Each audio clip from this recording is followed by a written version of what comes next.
Brothers in Tech is a weekly podcast focused on personal and home technology, helping provide you, our fellow brothers and sisters in tech, with some information, assistance, and recommendations.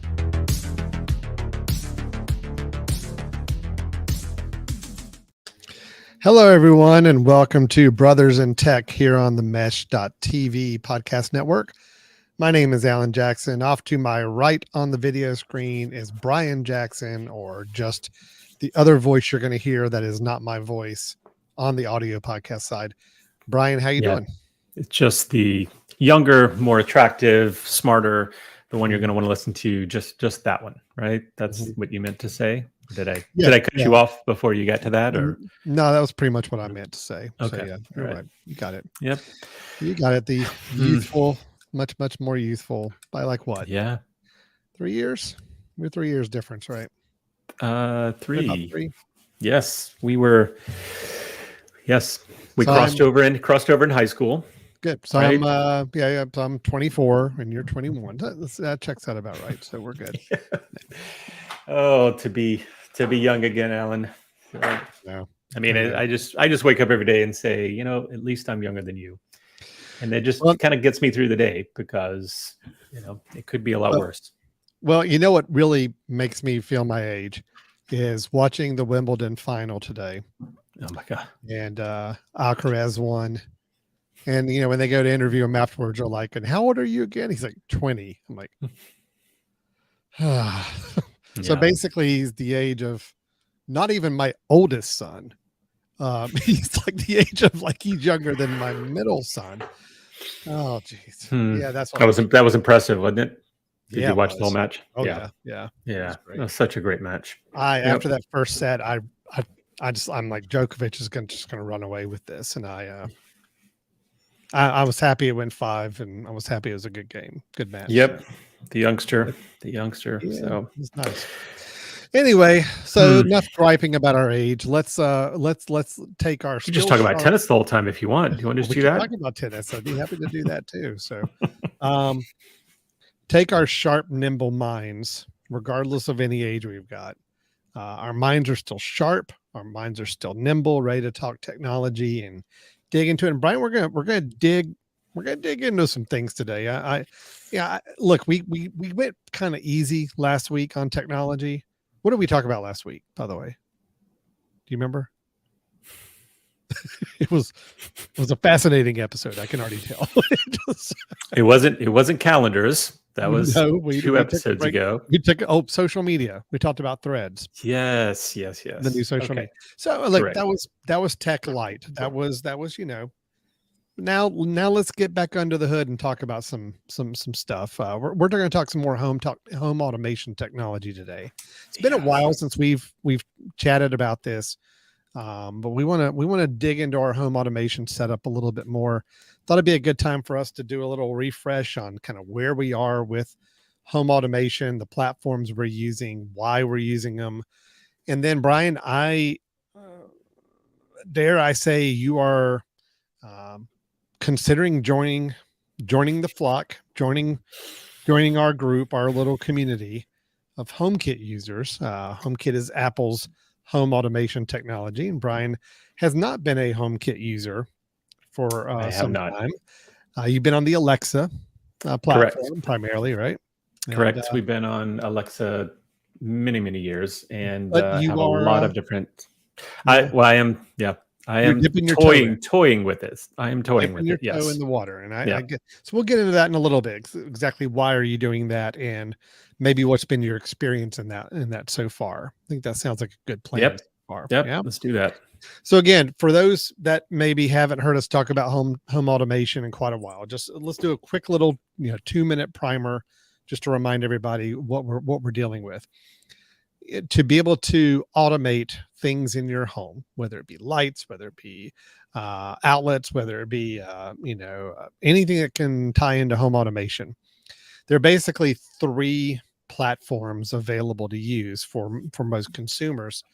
You've got Google's platform, which is Google Home. So devices that you get, lights, light bulbs, outlets, anything that's home automation capable, Wi-Fi capable, will tap into one of these three platforms. You've got the Google Home, you've got Alexa, which is Amazon's platform, and then you've got HomeKit, which is Apple's platform. Google and Alexa share a lot of resources. There's a lot of products you can get that will work with either of those platforms right off the bat. HomeKit's been the one a little more off on an island. It's a little more, not every product that's made works with HomeKit natively. It's been a little bit of a sore spot for people who've been in HomeKit like me since almost the beginning. But we have talked about there's some technologies that are rolling out that hopefully bridge across all three, meaning you go buy a product in the future, and as long as it supports this the Matter technology, it will be able to be used in any of the three platforms. But unfortunately, until that time, until all those products come out that are that way, you pretty much have to choose which platform you're going to standardize on and use as your one that you're going to use to automate your home. Each of them have some benefits. I mean, HomeKit, the benefit is it's native to your iPhone, your Mac, your iPad. If you have that, it's already built in. You can turn it on and start using it right away. So, of course, it's got a great user base for that. Alexa, also pretty ubiquitous. I mean, everybody who's got an Amazon Echo has already got kind of a starting point on that, or any of the Amazon products, the Alexa products. And then, of course, Google is Google. I mean, Google just has a lot of stuff, has a lot of services, has a lot of connectivity, especially for people on Android devices. That's already going to be built in there. So, so Brian, where are you right now with your home automation setup? Kind of describe for me where you are. Yeah. So I've, as I mentioned, I've been with Alexa based smart home products for years. So everything that we purchased in the past has been to work with the Alexa system. So we have a number of the dots around, which are the smart speakers where you can speak to it. And we have an Alexa Show, which is in our kitchen, which we love. It's a way that we can play music, but also see news on the screen, that sort of thing. So we've used that, and since that was our structure, that we had these dots and we had kind of the ability to speak to her throughout our house, that we would buy items that would work with Alexa. So we have a number of items through Hue, through Wemo, through what's the TP Link? What is that company now? Casa. We have a number of these things. Wise, right? All of them are capable of working with the Amazon network. So the way we have automation is there's not a ton of things that I've set to truly be automated. It's what we wanted voice control of a lot of things. So you want to my key is not necessarily automation, but voice. Yeah. And that's a good distinction. So when we say home automation, it's not always that we're truly automating services. It's that we have the ability to control the things we want through different vehicles, whether it be our voice, whether it be an app, whether it be some other way. That's when we say home automation, it's broader than just going in and saying, I want my lights to come on at 6 o'clock at night. Right. That is a piece of it. That's automation, but it's also just as much saying, I want to be able to have my voice to say, turn on this light or shut down this appliance or whatever it may be. So so it's a little bit more on the efficiency side, right? All of that is about efficiency, right? For us, automation, if I tell it to make sure my garage door is always closed at 11 o'clock at night, if it happens to be left open, make sure it closes, right? That's automation, because I might forget. But we really wanted ease of being able to do things like going into a room and saying, turn on living room lights, and have the things turn on, rather than having to go and stumble for the lamp and click it on and all of that. So we've been doing that for a long time and have loved it. We've gotten fairly comfortable with that. We don't touch a lot of light switches. So don't have to touch a lot of light switches. And we tie some things together so that if we say living room, it really represents lots of things, and all of those can come on together rather than each individual light. So that's the way we've been operating. That's our smart home kind of capacity right now.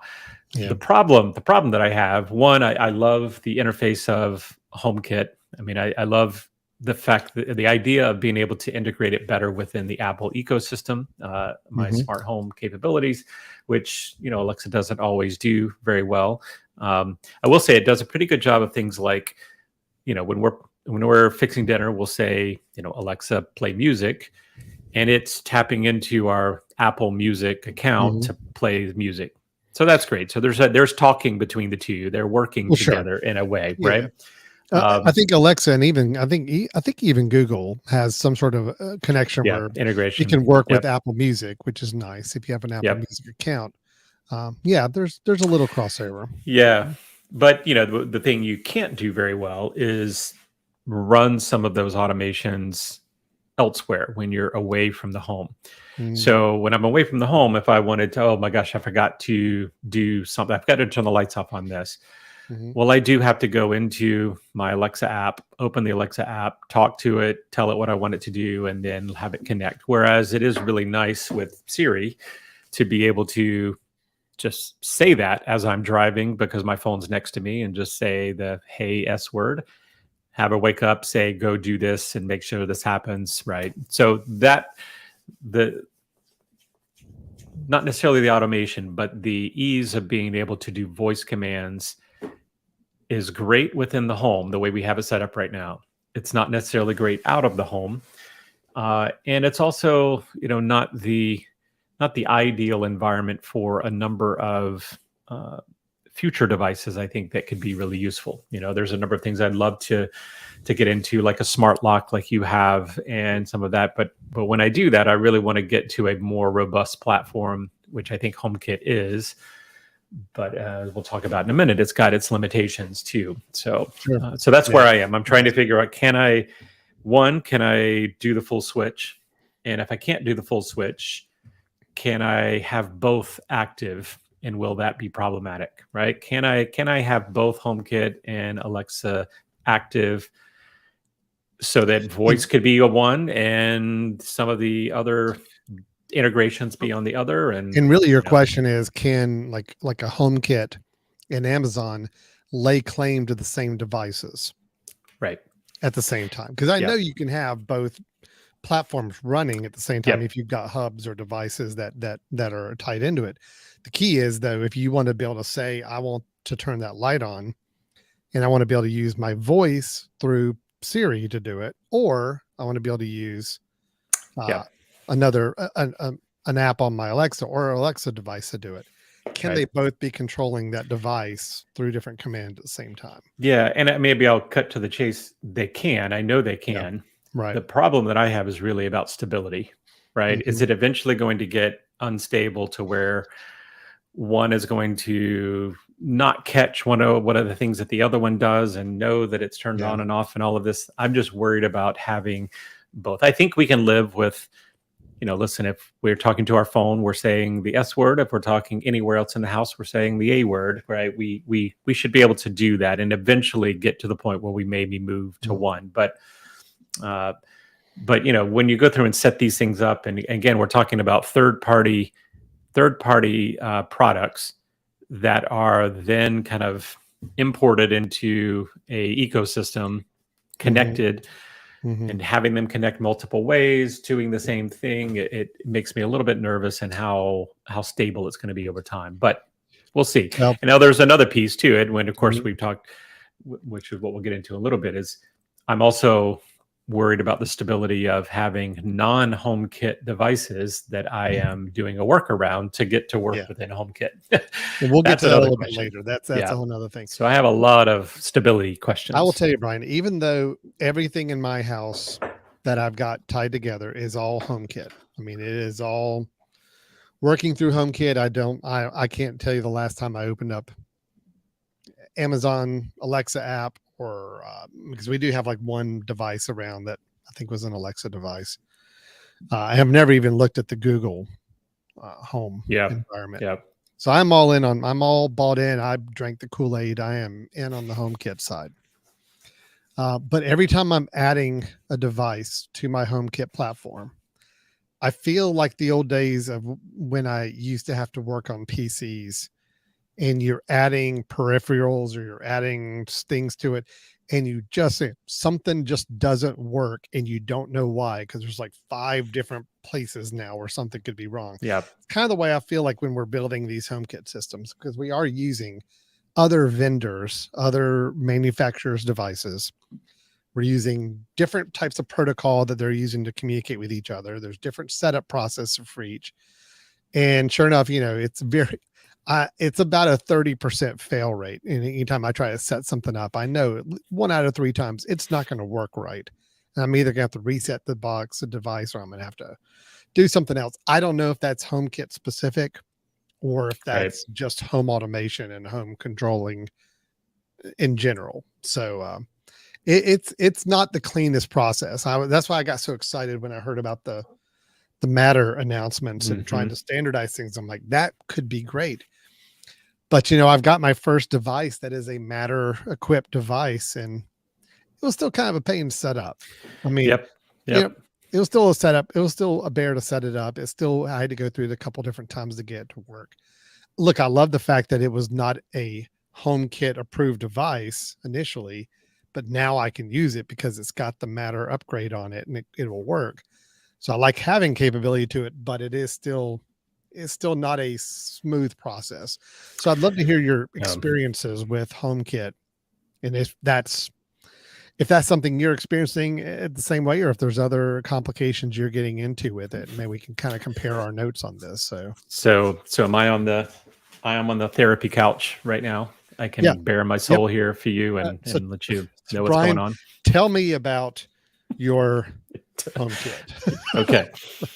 Let me tell you my HomeKit experience so far. So this was mainly a weekend exploration where, let me back up, Alan. So you turned me on to a device many episodes ago, Aqara, A-Q-A-R-A. Yeah, A-Q-A-R-A. And Aqara is one of these third-party systems that they have. I think they have light bulbs. I think they have plugs. They have all sorts of things, right? Yeah.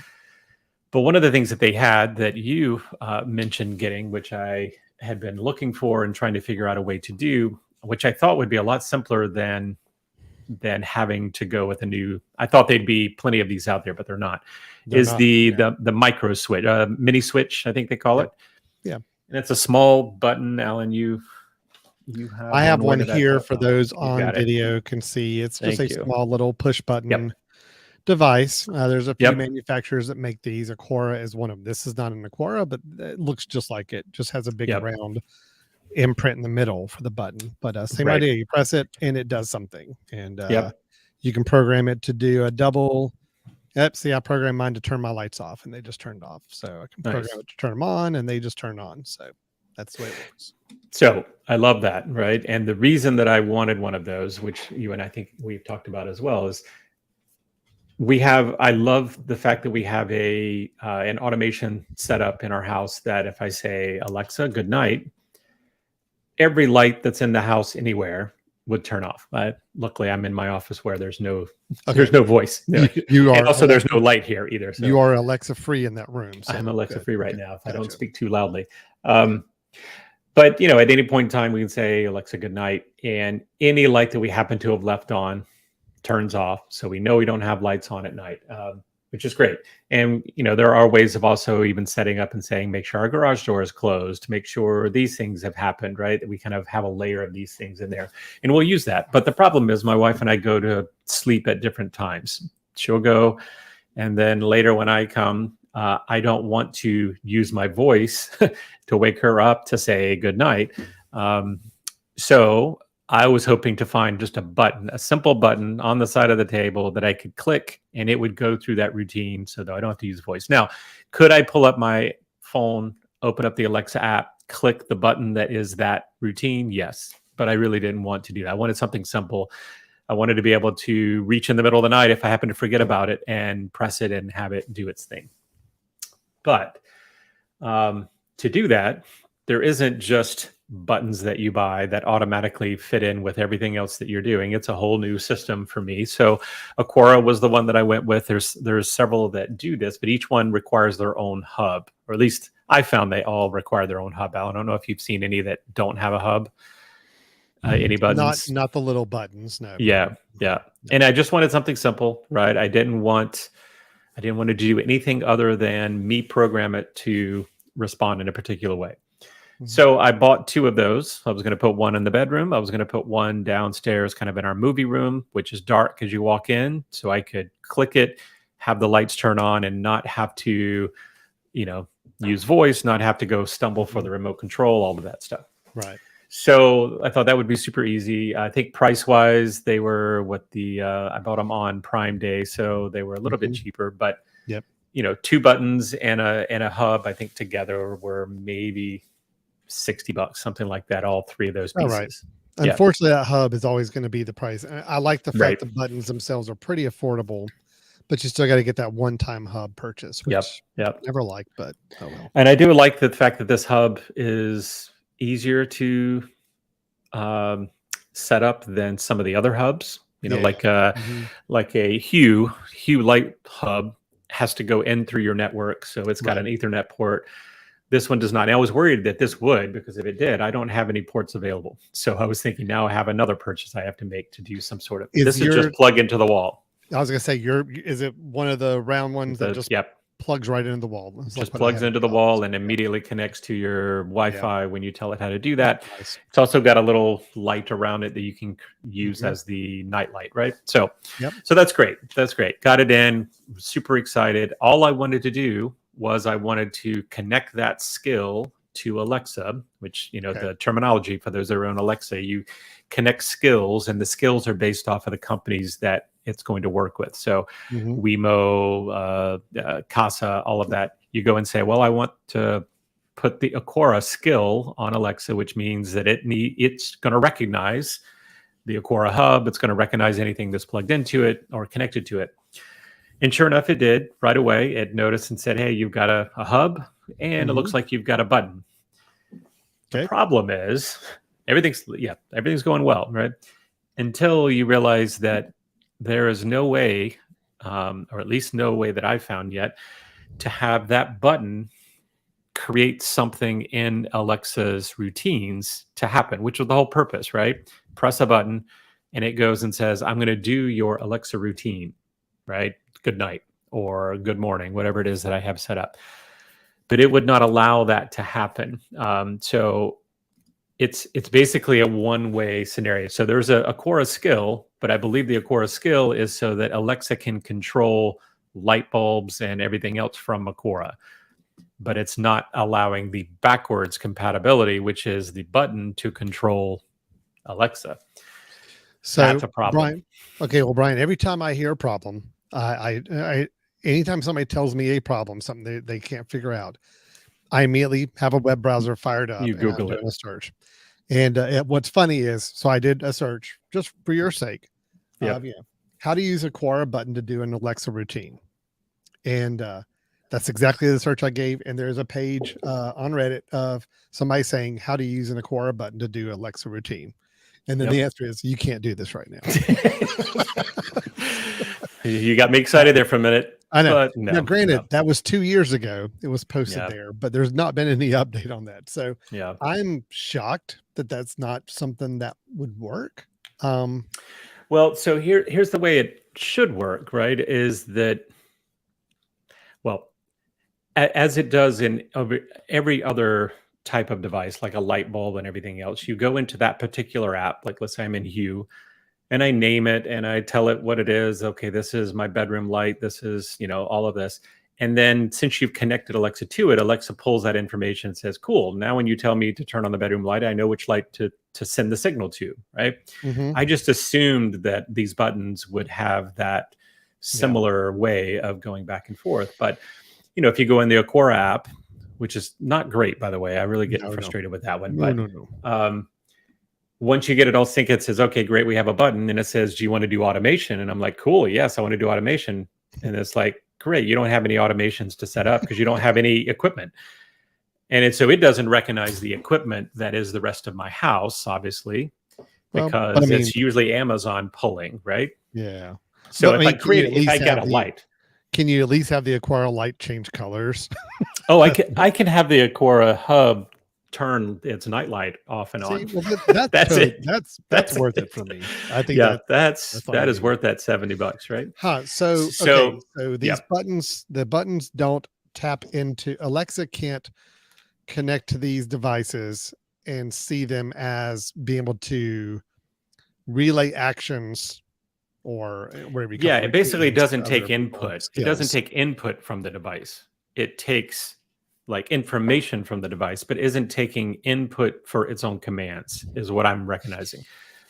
You know, Hmm. it's like Alan. I mean, well, no, now that I say this, I don't understand why it can't do it. So my Sonos system, which is the speaker system that we have, it has Alexa integrated into it, which means I can talk to it and say, you know, Alexa, do whatever, and it sends a command and goes into Amazon and makes things happen.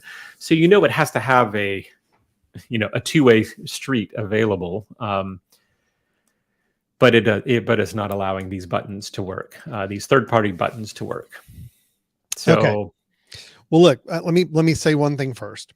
yep, It's possible there is a way to do it, but it's obviously not clear out of the it's not box. built in. It is not built in There's to do probably it. some quirky, weird way you could make it happen. I'm sure there is. Well, But I would is it imagine I'd something? have to have a second piece. It's like, hey, I want to integrate with Maybe. this and make this happen. Yeah. I mean, Akora does integrate with Sonos, which maybe I Okay. could try to do a back end and say, okay, now when I do this click, make this happen with the Sonos, which makes this happen with Alexa.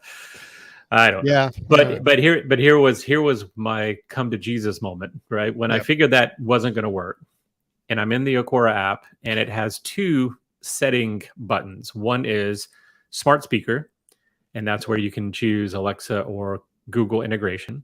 That's where I was getting stuck. And then the other one is HomeKit.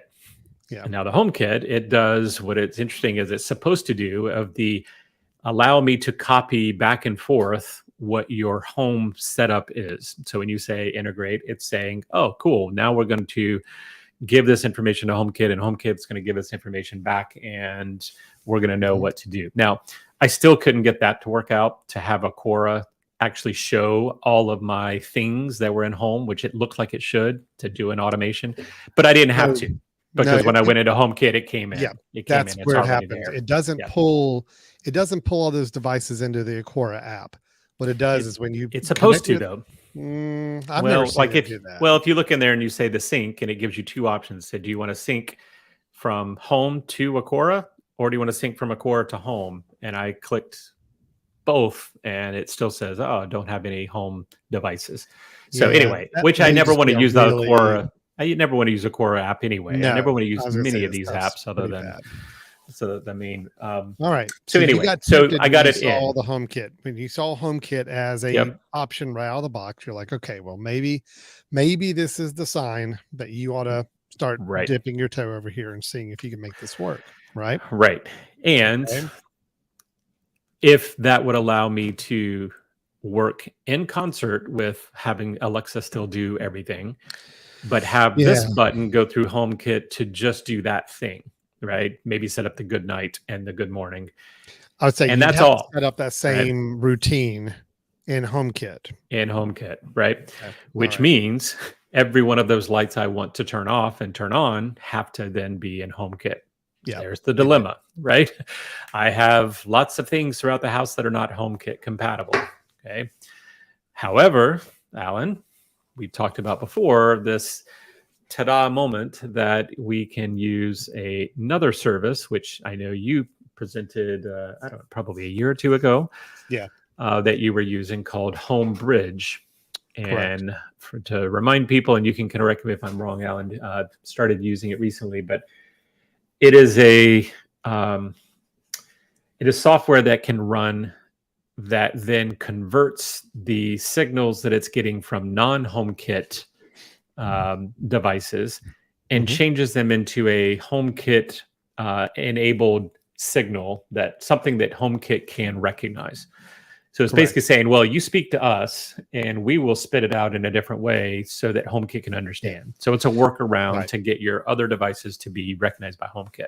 Correct. Mainly because, and I think the reason this was built up is because HomeKit was one of those platforms where you got a lot of great devices being made out in the marketplace, but only a fraction of them were HomeKit compatible. So open source community created this HomeBridge platform where you can run a piece of software on at your home, as long as it's running on a 24-hour a day computer or NAS or system or something where it's always up and running. And as long as you have it running, it is listening on your home network all the time for whatever devices you've registered with it. And it will basically allow those devices then to show up on your HomeKit as icons, just like any other HomeKit device, as long as you got it configured right. So yeah, that's the idea of it. It is a free service. It's a free piece of software. You download it and you install it. And once you install it, it's a pretty quick and easy to run. The challenge is just making it work. I mean, you can get it turned on, but it doesn't do anything until you start adding what's called plugins to it and things that allow it to work with these other devices. That's where things can get a little hairy. Yeah, let me show you, because I know I showed a screenshot or showing what HomeBridge looked like last year, and it's a little daunting. So I get it when people see it. Can be. Let's see. Yeah. So here is when you run HomeKit or HomeBridge. This is what you see. And yes, a lot of people I know their brain shuts down right now, and I get it. It's a little daunting. It's really not as daunting as it makes it look, but yeah, HomeBridge is a service when you install it and you let it run. It's doing all this code stuff here to let you know what it's doing, but it's not really where you have to pay a lot of attention to this code. And they give you some nice dashboard stuff up here too. But really the key with HomeBridge, as you know, Brian, is really the plugins. And that's where you're adding plugins to allow it to work with different devices. So for example, I've got a Lutron light switch in my house that it works with HomeKit, but it came with a little extra remote that the idea is that you could put this little extra light switch remote somewhere else on another wall and it would control that same original light switch. It kind of acts as an extra remote, which is nice, but I don't have a need for that. So this has been sitting around, but then I found out with HomeBridge, you can actually get a plugin to configure this to make it do anything else on HomeKit you want it to do. So I can actually have this now as a button to turn on or off things somewhere else in the house, any other HomeKit devices. But that's what HomeBridge does, is allows you to work with those devices. You just got to find the right plugin and get it configured and set up. And then in theory, it should work. But Brian, I'm kind of anxious to hear your take on that, because I just summed it up to make it sound pretty easy, but it's honestly not. It can be pretty difficult. So yeah, well, I would say I did not have too much trouble setting HomeBridge up. And just to, Alan, you said you're running yours on your NAS system. Yeah, my Synology NAS. Yeah, so our Synology, Alan and I both have the same kind of backup system where we store all of our files and have kind of our own home internal server. But what makes it a server, and that it actually has a processor and it can run things, it can run programs and do things. So I decided to install this on my NAS as well, set it up. I think it worked just fine initially, got HomeBridge going. It was up pretty quick. Now, it's not the easiest of things to do for someone who's not comfortable with doing some terminal commands and that sort of thing, right? Sure. There are some things but luckily there are plenty of web pages out there that will say, here are the 20 step-by-step things. And if you just follow them, go through it, it all works just fine. So mine is up and running. Very happy about that. And then, so HomeBridge is going, and then the plugins, right? The plugins are a little challenging. you go and search and say, now realize what we're talking about here. So I set up HomeBridge, and the reason I did it is I want all of my devices that are non-HomeKit compatible. I need them to be able to come through here and get spit out as HomeKit. So first thing I did was I went to HomeKit on one of my devices and tried to see what does it recognize already, because I wasn't really sure what was HomeKit accessible or compatible. And I found that not many things in my house were HomeKit compatible. So so that told me I needed to go look around the house and figure out what are all the lights and things that I have that are not showing up naturally or natively through HomeKit, and find out what company they're for. So, for example, Hue light bulbs, they were not showing up effectively early on. My Casa plugs, my what were some of the others that I had? That might have been the big ones. And my Wise. I have a switch, a dual switch that's Wise, that I have outdoor lights on. So within each one of those, I needed to go and see if there was a plugin that would work for that particular company, and that's the way I went about it. So as Alan has here, the second one, Lutron, he probably went in and typed Lutron and tried to see what came up. Right now, he just did Wise and did the same idea, and try to see how many different plugins are there that claim to help you use your Wise products. And Alan, I don't know if you have much experience with using non-verified stuff, or if you always default to verified. I was trying to default to verified stuff because I figured that at least they had confirmed it somewhat to run. So yeah, with that first one, just you click install, and then you look to see whether or not it's going to work, whether some of those things start to pop up. So so as Alan's going through here, he's clicking install, it's doing its backend development, and then it does ask you to do some settings here, which in my case with Wise, I have to put my username for Wise, by the way, for Wise account, my username and my password, so that when it goes out there, it's going to be able to access those all of my devices that are found on my account. So it did that. That all worked. That came back. The one thing that doesn't work, and we can talk about this a little later about why, but the cameras that I have do not show up. They show up as They show up as devices, but they do not show up as cameras. They show up as like plugs or something like that. Right. And I think that's the HomeKit secure video format. I think it does not. There's a different standard that has to be applied to video camera footage to work in HomeKit. So I think that's where biggest thing RTSP, something like that. Mm-hmm. Yep. Which basically means you have to turn that camera into a camera that produces its signal on the web, like streamable. I think that's what it means. You're turning your camera into a streamable camera, not just an internal. Like, hey, Wise, that app can see it right now, can use it. It's saying we're going to give it an IP address and we're going to put it out there. And then you can go in and you can manually say, well, I want to point to this particular camera at this IP address, and you should be able to do it. That's not that big of a concern to me, because I don't mind using the Wise app for our cameras. That's the only thing I use it for. Right. The only thing I use that app for is cameras, and I'm totally fine. The notifications work well. Everything's good.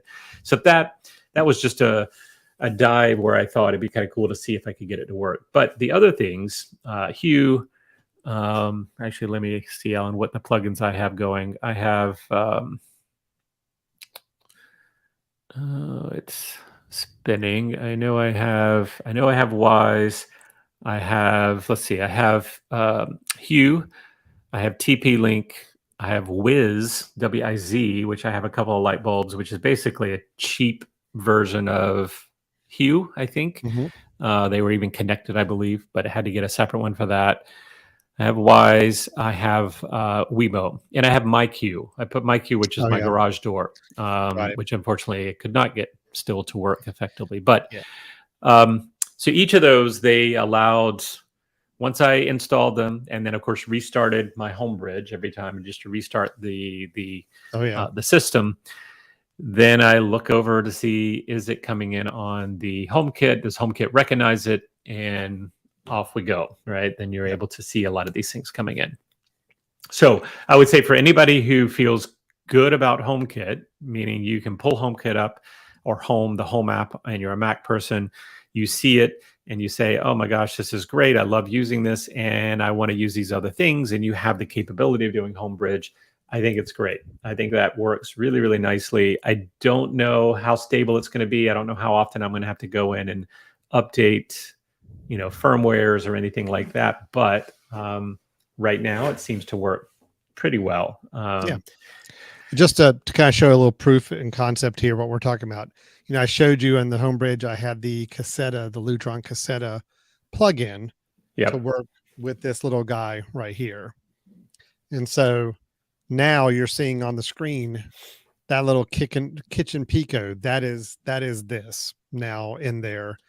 If I were to go in here and actually see the setting, it just pops up. Once I installed it in HomeBridge and got the right plugin, that device just popped up in my HomeKit as a device. And if I look at it, I can go down to the bottom and see that it shows that Lutron's the manufacturer, which is good. But if I look at the bridge, it is using the HomeBridge to connect to it. So that's where this is coming from. But now I can configure this switch just like a HomeKit device. So that's in theory how it all should work, Brian, you mentioned some vendors that you were getting some plugins for. Everybody listening, just keep in mind, some of those vendors, some of their products they make are HomeKit compatible. It just so happens Brian has versions that are not HomeKit compatible. Older ones. Yeah. Some of the older ones are not. Are not. I mean, for example, I've got, the MyQ garage doors, but that's because I specifically went and bought one of the MyQ garage door openers that were HomeKit compatible already. And didn't you buy the hub or something? You had to buy the MyQ hub, right? Which is what I don't have. So that was not going to work. But so anyway, so I'd say about 20% of these items are ones that are not native HomeKit. They are switches I've pulled in. My projector, my sound system, all are routing through HomeBridge because they're not native HomeKit apps to work with. So, So that part I think has gone. That part I thought was good. I mean, I do. If you don't mind getting your hands dirty a little bit and looking into using something like HomeBridge, and if you have a server or if you have a Raspberry Pi that you have set up somewhere that you don't mind having running all the time. Because do keep in mind, if this thing stops running, if I were to unplug my server, it no longer sends that signal. So therefore I can no longer control those lights other than if I still had Alexa going. Some people have a computer dedicated to doing nothing but their media server, their playback on their TV. That's the device they use. That's a good one to install it on because again, it's going to be on all the time. As long as your computer is on your network and on all the time, then you can install HomeBridge on it. But it is better to run it on either a more dedicated little device. Raspberry Pi is a good one. Or as Brian mentioned, of course, if you have a NAS, a network attached storage like we do, that has an operating system built into it, then you can install it there and it runs. And that's kind of ideal because it gives it a lot of horsepower. I'd be afraid of running it just on some little computer to make sure it's going to keep up with everything. Okay. Well, not only just the horsepower. I mean, this thing is these NAS systems are made to run all the time. Like they are designed to run all the time. They're designed to let you know if it's not running correctly. Alan, I shared a screen with you really quickly, and this is I just wanted to show you. This is in HomeBridge. These are the devices I've been able to send through HomeBridge. So you can see the top line up there. There's a Wise, the Wise Buds. I don't know. It's so funny. The headphones that I have show up in the Wise app, so therefore they show up here. and you just have to ignore them and tell them, okay, Yeah. that's nothing I can turn on and off. But Right. some of that stuff, the upper string lights, the lower string lights, those are wise. The sensors, the bar sensor and all of that, sliding door sensors, those are wise. Pendant light and family room lamp, several of these are from like Casa. So yeah, I was able to get all of these in. They pulled in. They show up now on the HomeKit. Good. Except there's a big step here that I'd love to take a diversion if we can and talk about HomeKit for a minute, because setting HomeKit up was not the easiest thing for me, and maybe something that others may run into that I want to kind of go through for a quick second, if you don't mind. So go ahead, and it's time to bash on HomeKit. Okay, go aheid and do it. Well, let me talk through HomeKit, and I'm gonna show you a different screen because because I want you to see my HomeKit, which should show up there. Okay. Yep, we got it. Okay. All right. So this is on an iPad, and I'll tell you why that had to happen here shortly. But so HomeKit for me worked pretty well. You know, the app is already built in. You open it up, and if you create a home and say, this is my new home, and here's all the things that it can see, and you start pulling it in, you make rooms on the home and say, I have these different rooms, and every device that I bring in, I assign it to a particular room, right? All of these things. All that was pretty good. Once I got HomeBridge going, I started pulling it in. Here was the issue, Alan. You remember the little clicker that I bought? And the whole reason I jumped to HomeKit was because this clicker wasn't working. The Asana, the Quora button. Yeah, correct. Got it. So the mini switch. Yep. So it shows up, right? It came over in because it is HomeKit enabled already. So it shows up and says, great, we have this hub. We also have this button that's attached to it. Great. They brought those in. And when I clicked on the button to do something with it, it said, you need to have a home hub, right? You need to have a home hub in your house in order to use this. Now, home hub for Apple is either your Apple TV or an Apple Home Pod, right? It uses either the Home Pod or your Apple TV as its hub. It's kind of its gateway to take these things. I think it can use an iPad as well. Oh, it can? So. Okay. I think so. I think it can. I didn't see that as an option, but maybe. So here's where the interesting thing happened, right? So Alan, I don't know if you know, but HomeKit just went through an upgrade recently where it allows now you to share your account with other people, right? Which it wasn't doing before, or at least wasn't supposedly, I think, doing as well. Plus it adds Matter, to its system, right? Which is what we want. So, okay. So here I'm on my phone. I'm in the Home app. I'm seeing several devices come into my home, because of HomeBridge. Yep.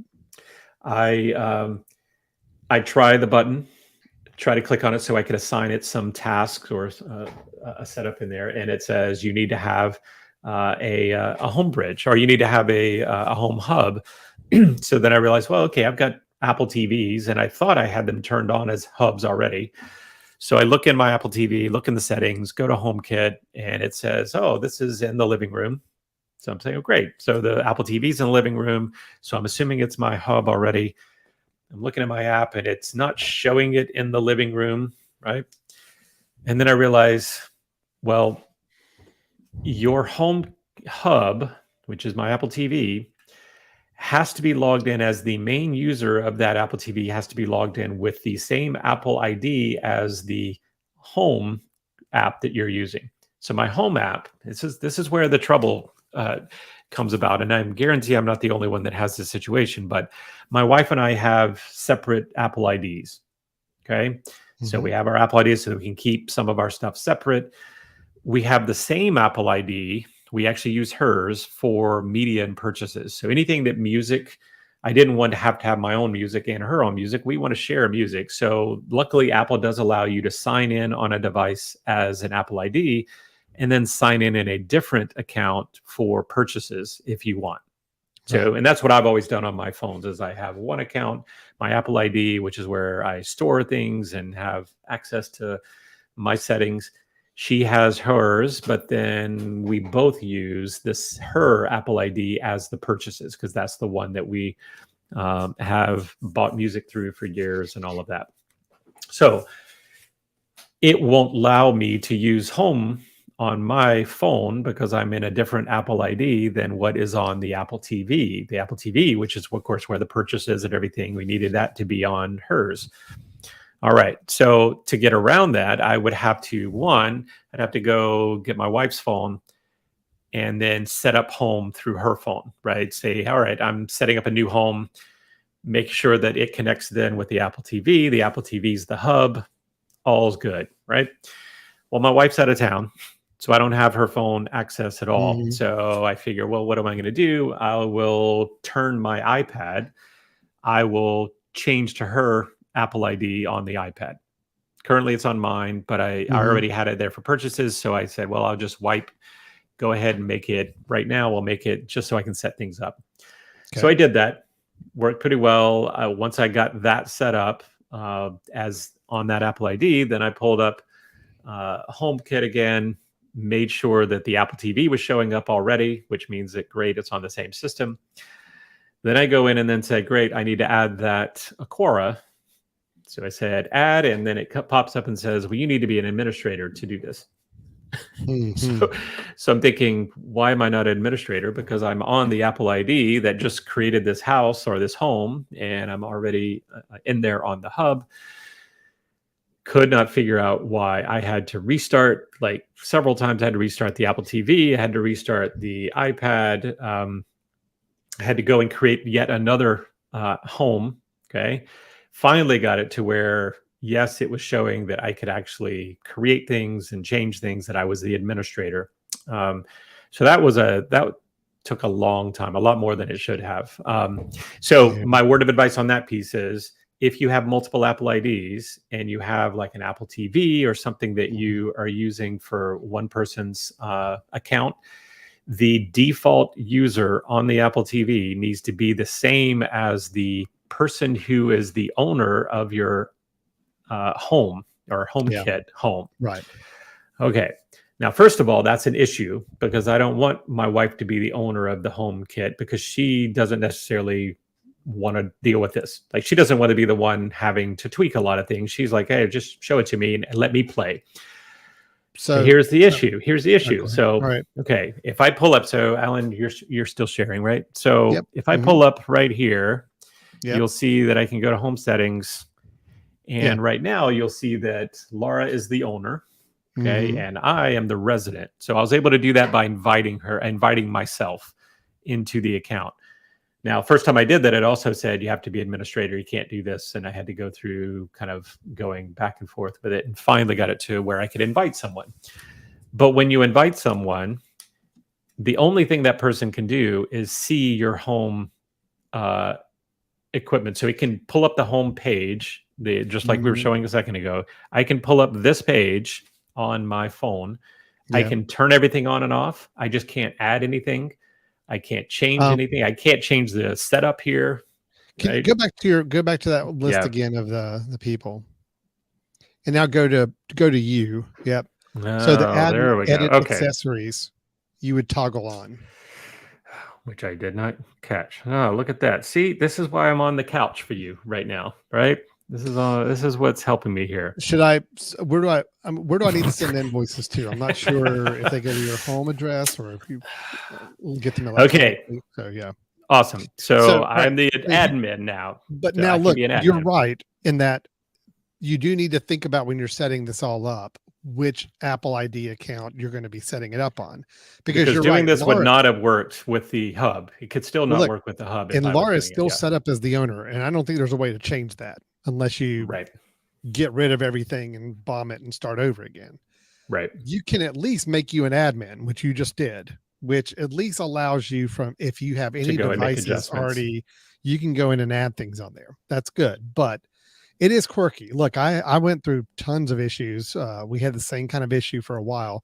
I had a random Apple TV in our house that kept creating its own home with my wife's Apple ID account that I could never get them to come together, and like I could never get it to go away and her just to default into ours. It's not easy. So well, this was my third or fourth home that I had to create. yeah. Like when something wasn't working, I'd say, well, delete the home and let's start again. All right, create a new home. Eventually I had to create it under her account. Yeah. And again, so the other thing I could have done if you're in this situation, which I definitely did not want to do, was I could have had the Apple TV default to my Apple ID. Yeah. The Apple TV's ID would have been, sure. But the problem is that doesn't have my purchase. It doesn't have the settings and things that we use as a family. So that was where that one was going to be anyway. So I had to go through hers. Now, luckily, thank you. Now I can be an admin, so at least I can tweak these things. Yes, you're still going to have the issue of, if I were to, let's see.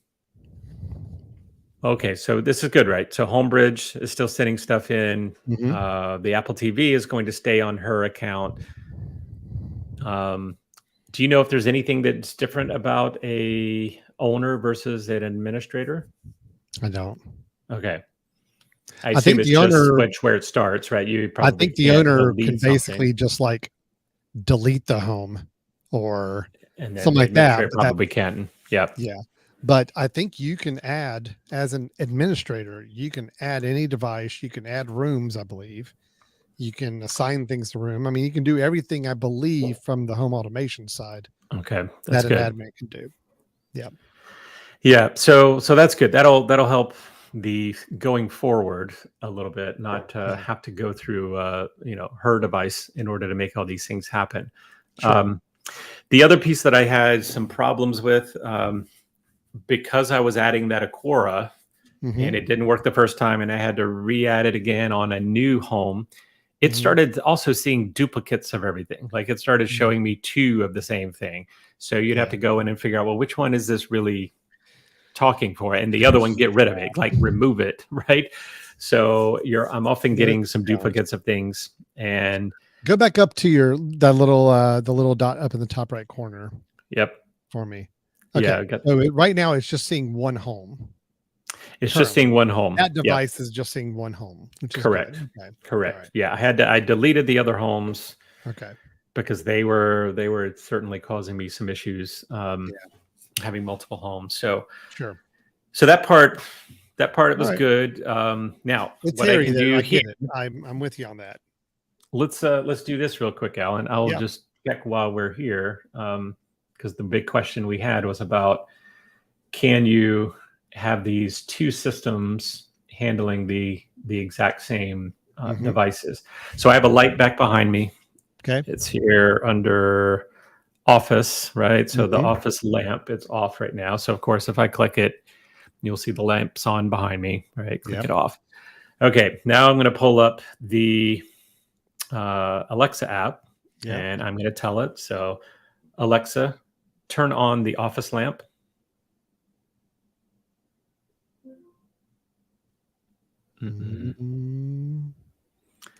For those of you listening on the audio podcast, nothing is happening. Turn on the Office lamp. We are watching the sun. There it is. The Brian's light did not it just came on. The light is on. Okay, let me try it. Let me try it again. Light is on. Try it again. Alexa, turn off the Office lamp. Okay. So she did that. And let me just go right back over here. Just watch the HomeKit. Does it actually register? Is it? Yep. Oh, well, no, I just did that. I just did that. Oh, you did that. So I want to see. Here's the issue. Let's try this. It will update and the status, even though it was not the one that controlled it. Alexa, turn off the Office lamp. Okay.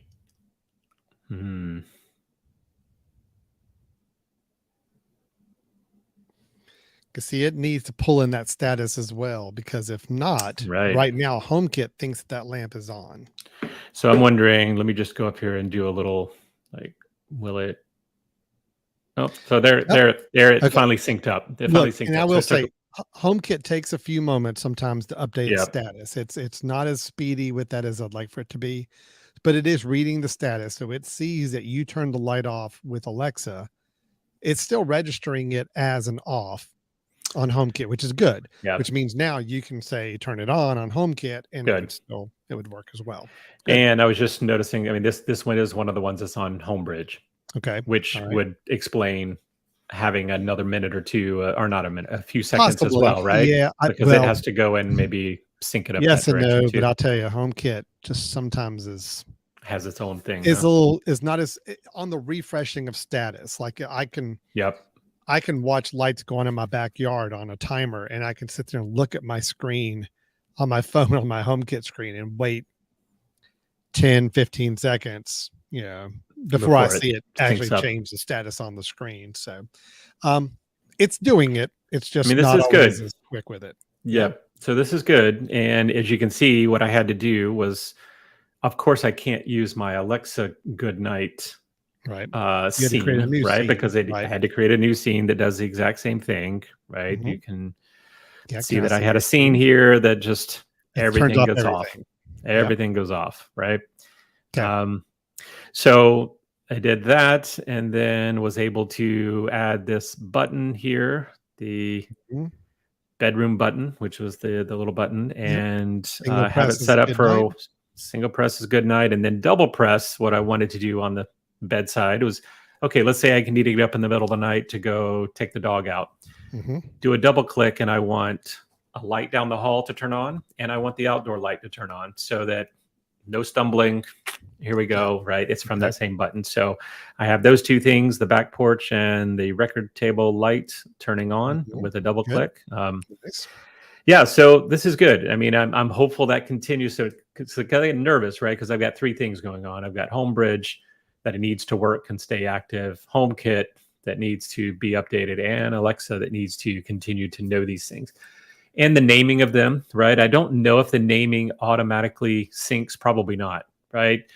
I mean, some of them come over from the app, right? This is one of the things to keep in mind, right? I've set some of these lights up as, upper string light somewhere. But if it's not set up as upper string light in the application that I'm bringing, like Wise, so I named it there in Wise, and great, it came here just fine. But if I named it in Alexa, which I do a lot of these, I've named them all there, they're not coming over. That's not so you have to rename. Yep. You have to rename. So of course, having my spouse in the same house who doesn't want to deal with a lot of these inconsistencies, I need to make sure they're all the same. So she can either say it or she can see it, and she knows which is which, and they all need to be lining up. So you're talking about basically having two platforms running in tandem on the same devices that you need to make sure they're basically in sync with each other, even though they're not technically in sync. You got to make sure the names are the same on every device. So really you could be using HomeKit for any kind of automation, for any kind of scripting or actions, but you've also got vocal with Alexa. You've got devices already all over the place to capture Alexa information. Because eventually, we may swap those out for the Apple, Apple smart speakers or something like that. But I don't want to. If all it is taking my voice, I don't want to change that. Yeah, I like it. As long as if you create a routine or automation on one, you just need to replicate it on the other one as well with the same device names. And in theory, let me just check one more piece here, Ellen. Right, one more step in the process, which is my phone. If I tell my phone, "Hey Siri, turn on the office lamp." There we go. So now we got voice that I could go either direction, right? I could go Alexa or I could go Siri. And the same thing can be controlled, assuming that I have similar names and kind of use that in the same way. Names. And you would also need the same rooms set up in case you ever have a voice command to say, "Hey, play this in this room," or "Turn off this in this room." Just, that may be something else to consider. That's good. Just saying, if you're going to create the same exact platform on both sides, just have the same device names in the same rooms. Right. And of course, the same names of your routines or scenes. So, and the interesting part here, Alan, is that office lamp. So that in Alexa is named office lamp. That is the name of the device. This one I just named lamp, but it's in the office. So therefore, the same word is going to do it, right? So you kind of have to recognize how you have them set up. But Yeah. yeah, so far I think this is exciting for me, because I would love to move towards this. This look is great, right? I would love to have maybe an iPad one day that sits on, the beds or the couch side table and controlling. And I don't want to dip too deep into rumors, but they keep talking about that supposedly two things I've heard of. One is almost like a mini iPad that's really just more of a status screen type of device that would be perfect for HomeKit operations and all. The other one is putting a screen on a HomePod, or to make it like an Amazon Show type of device. So you could actually have a smart speaker with a screen on it. I think if they could roll those two things out, or get those out there, that starts to make the whole HomeKit ecosystem, I think, a pretty viable one. Because one of the things right now that's hard to compete against is that the Alexa speakers and the Alexa voice command boxes are inexpensive. They've been around for a while. A lot of people have them. It's hard to go and justify replacing them with $99 HomePod minis, everywhere you go. You just can't do it. I mean, I love the HomePod mini, but I can't, I don't want to go and put one in every house in my room, every room in my house, as much as I'd like to. It's just, I'm not going to spend that money for that. So, but if they were, $49, $39 little Amazon or Alexa pucks, I probably would put them in every room. So they've got to work on how they get a cheap device that can go in the rooms. That's when I can start seeing them siphon them off some of that Alexa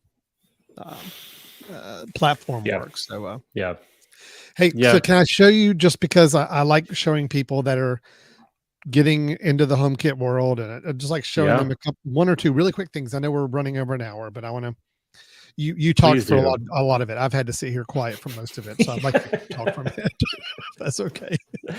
I know you will. I know you will. Yeah. So, the thing I want to show you really quick, just because it's a thing I think that tripped me up when I was working with HomeKit initially, is that, okay, so if you have a device, and I'm just going to go to that same little switch that I've got here.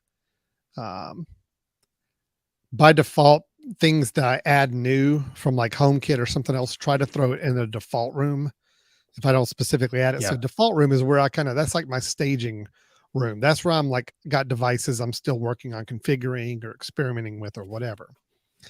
But if I take this shortcut, this little the little button I've got, and I want it to do something. So the easy thing to do in HomeKit is you say, hey, single press, and I want it to turn on this scene that I already had set up. Okay.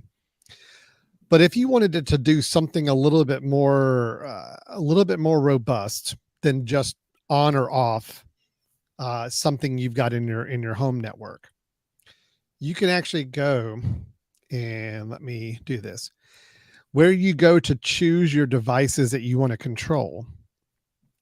Down at the very bottom is the little button that's called convert to shortcut. Okay. Which I don't know why it's hidden down here at the bottom. I don't know why they don't make this more clear on what this is for, but this is where you would go in and you can create an actual automation, like a shortcut, like the Apple shortcuts that we have, that you have access to on your Mac or other device. This is where you can even go in and create a little routine, almost like a if then something, and you can have it do multiple things, almost like a scene, but with a little more control in it. So just to let you know, there is a button down there to use for that converting to a shortcut. And what that does, it overrides whatever devices you were going to use, and it just uses this shortcut to control. But for example, what I've done for this button, okay, is if I say, okay, I want to set it to where if I press it, I want it to see if the lights are already on. And if they are, I want them to turn the lights off with a single press. If the lights are off, I want the single press to turn them on. Now, there's no way to do that in HomeKit natively, just with the actions that you saw. You have to tell it, turn this device on or off, and that's your only options. But what I did with a shortcut is I can say, all right, I'm going to go. So I want to tell it to turn the theater lights on, but I need to add an if then statement in there. So this goes into a little bit of scripting, but I typed in, I want to look for an if. So there's my if statement, and I can drag these around. So I'm going to say if, if I choose the input, it says, all right, I can choose something in my home. So I'm going to say, all right, if my den lights, I'm going to say these den backlights. All right. And one of my den lights is called King Kong. So that's why it pulled up the King Kong name. But if it's on, then, and I'm going to click and drag this over here, then set theater lights to, actually, let me do it the other way. If it's off, if that light is off, then turn my theater lights on. Okay. Otherwise, and now I need to do another control my home. Otherwise, set, and I'm going to choose that same den backlights, and I want to turn them off. Actually, no, I'm sorry. I want to do the the whole theater lights. Sorry, I got the wrong one. Let me go back. I want to do theater lights on.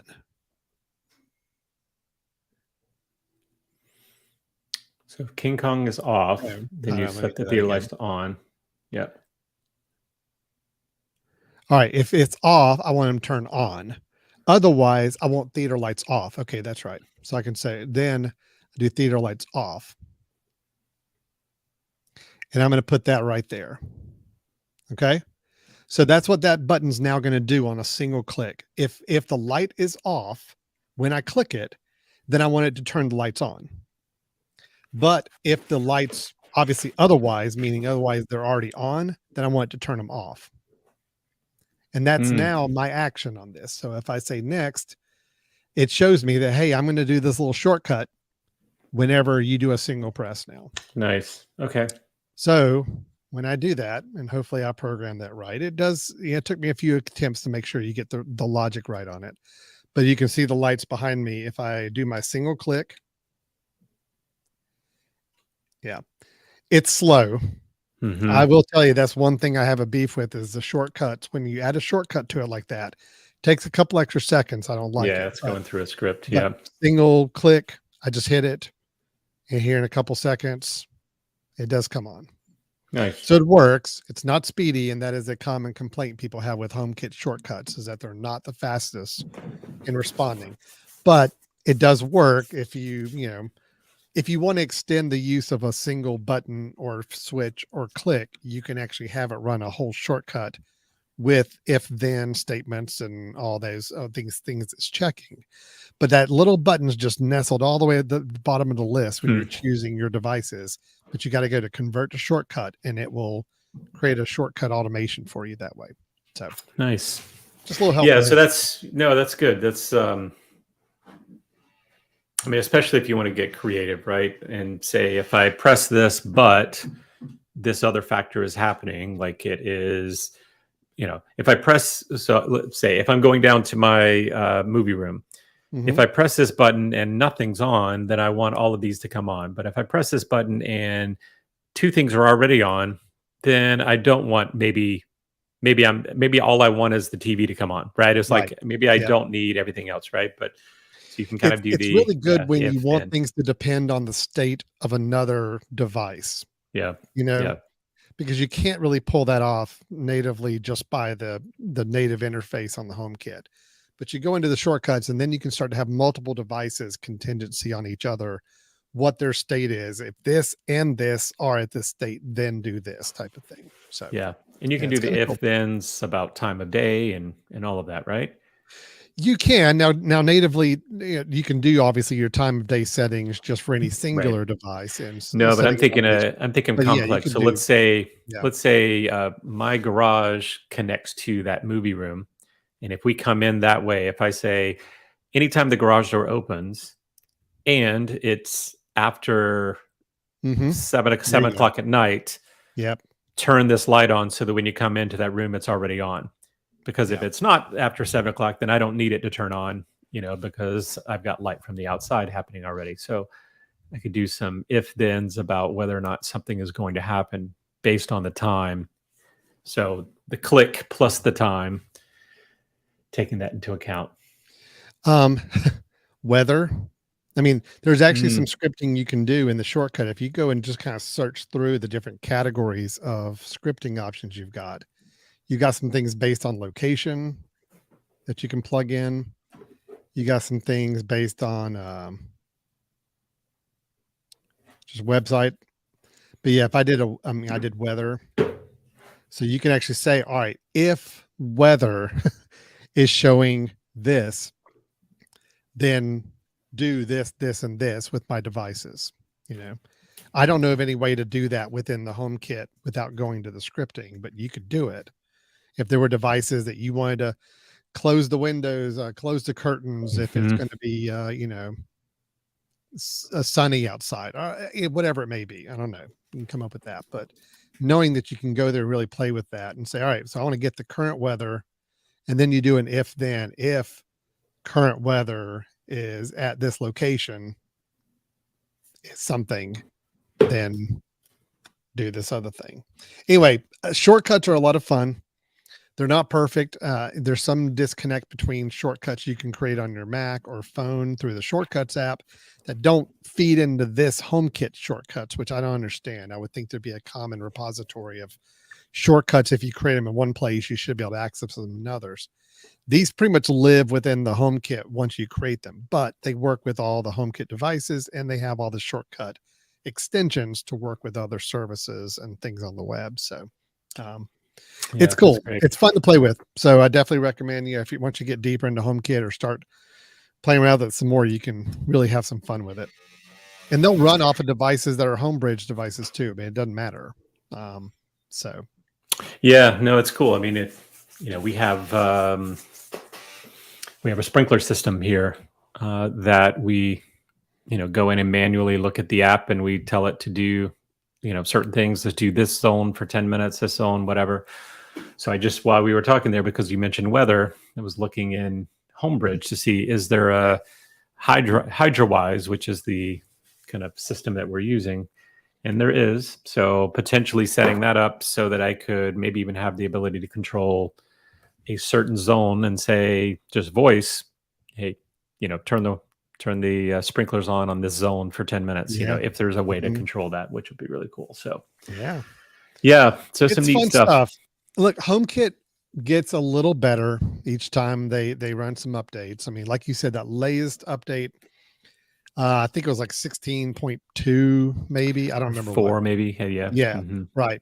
Which is the one that did the upgrade on the HomeKit, added the Matter capability, Matter interface. I saw some improvements in reliability. I saw things run a little better. I felt like there's less failures. It used to be, Brian, about every time I'd hop into HomeKit, at least one device was showing up as not accessible, not responding, whatever. It's minimized now. I still get it popping up every once in a while. Sometimes it's just a delay in HomeKit registering a response from it. Occasionally, I do have to go track down that device and reset it or unplug it, plug it back in. I do that a lot less than I used to, but I still do it more than I'd like to. But I love the interface. I mean, I love how integral it is, already tied into the iOS platform in general. So I'm a big fan. But still got some quirks to work out. Yeah. No, it's got some things, but I'm really happy that even if I never go to, right now for me, that I never go to HomeKit to do anything, I can still use this button, right? Which I spend money on, right? And I don't have to send back now because I know it's constantly going to be able to pump in through the HomeKit version or the HomeKit app to be able to spit out what I want it to do. So, and it's not taking away from the Alexa zones and automations that I already have in place. So this is great. And if I've got everything in there, then it could be a lot nicer to go in and set up some if-then shortcuts, which can be a lot cleaner than doing it through the Amazon app as well. So, so we'll see. It may convert me. I mean, obviously, anything that I buy from here on, I will be probably looking for HomeKit compatible. Well, hopefully Matter I was gonna Matter say, does it. Right? definitely. I'm to the point now. I've officially said, look, at this point, if I'm buying new devices, I'm looking for ones that have Matter built in, because I just don't Right. want to deal with any incompatibilities later on and don't have to worry about. And I don't want to be focused on whether or not it's got the little HomeKit icon on it or not.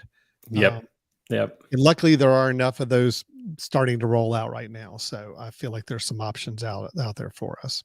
Yeah, I think so. Yeah, man. Well, that's... I say welcome to at least a little bit of the HomeKit world. We're glad to have you here.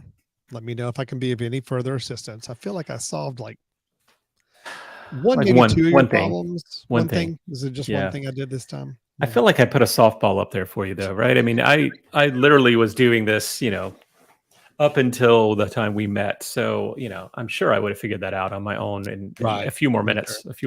But yeah, you're welcome. I put a big softball up there. You knocked it out. That was great. Just giving me a little validation, just make me feel good about myself going into the new week, and just say, look, I may be not knowing what I'm doing in my job all week. I may be feeling like I'm floundering sometimes as a father, but by God, I helped my brother fix his one HomeKit issue on Sunday night. So I'm pretty good with that. Well, I'm glad I made your week, and everything's on the up and up now, right? So it's good. It's all good. It's all good. Smooth sailing now. All right. Well, Brian, I know we went a little deep dive on some HomeKit stuff and home automation in general, a little deeper than we normally do. But if anybody is still listening and with us at this point after all that, and maybe they got some thoughts, maybe Brian mentioned a couple questions about we already tested the whole, can HomeKit and Alexa devices kind of cooperate and control the same device? The answer is yes. We saw that. But maybe anybody else has gone through some of the same things Brian's been going through, kind of trying to integrate two different home environments and use them simultaneously. Are there some problems? Are there some things we need to watch out for? Are there some gotchas? Or just questions about home automation in general, since we went kind of deep on it? How can, Brian, anybody get a hold of us and talk to us about some of this? Send us an email at info@themesh.tv. It's info@themesh.tv. You can also go to our website at www.brothers-in-tech.com. Yeah, that's where it is. So let me go ahead and bring this down. And so we'll get together again next week. I think we're about due for a Brothers in Tech Suggestions episode. Yep. Time for a bit. That's where Brian and I bring a suggestion of some piece of technology we want to recommend. And I think I got a couple things I can recommend. I feel pretty good about. So we'll talk about those. That'll be good. Awesome. Yeah, that'd be great. All right. Well, thanks everybody for watching and or listening. And we will plan to talk to you next time. Thanks a lot. Take care. All right. Bye-bye.